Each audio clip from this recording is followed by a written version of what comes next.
Taste the Daily.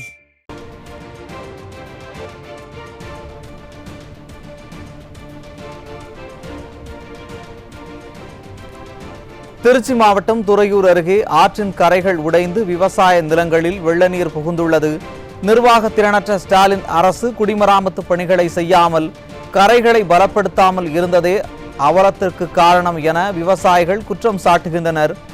இதுகுறித்த கூடுதல் தகவல்களை நமது செய்தியாளர் முத்துக்குமார் வழங்க கேட்கலாம். வணக்கம் முத்துக்குமார், கூடுதல் தகவல்களை வழங்கலாம்.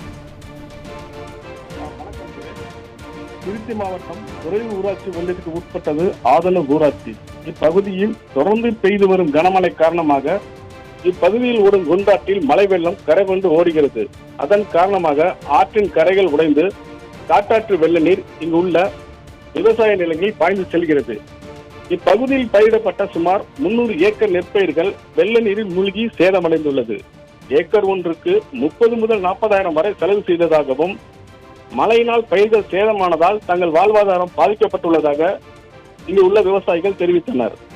இப்பகுதியில் உள்ள விவசாயிகள் ஆற்றை தூர்வாரி கரைகளை பலப்படுத்த வேண்டும் என்று பொதுப்பணித்துறை அதிகாரிகளிடம் பலமுறை மனுக்கள் அளித்தும் அவற்றை அலட்சியப்படுத்தியதாகவும் தெரிவித்துள்ளனர். கடந்த 2 நாட்களுக்கு முன்பு திருச்சி மாவட்ட ஆட்சியர் பிரதீப் குமார் ஆய்வு செய்த பின்பு பொதுப்பணித்துறை அதிகாரிகள் கண்துடைப்பு செய்ததாக தெரிவித்துள்ளனர். இருப்பினும் கரைகளை பலப்படுத்தாமல் இருந்த காரணத்தினால் ஆற்றின் கரைகள் தற்போது பெய்த கனமழையில் 100 மீட்டர் நீளத்திற்கு உடைப்புகள் ஏற்பட்டு வெள்ள நீர் வயல்களில் பூந்துள்ளதாக விவசாயிகள் தெரிவித்தனர்.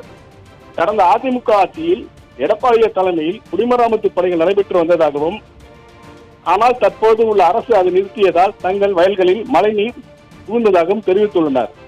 எனவே பாதிக்கப்பட்ட விவசாயிகளுக்கு அரசு உரிய நிவாரணம் வழங்க வேண்டும் என இப்பகுதியில் உள்ள சமூக ஆர்வலர்கள் கோரிக்கை விடுத்துள்ளனர். சுரேஷ், விவரங்களை வழங்கியமைக்கு நன்றி முத்துக்குமார்.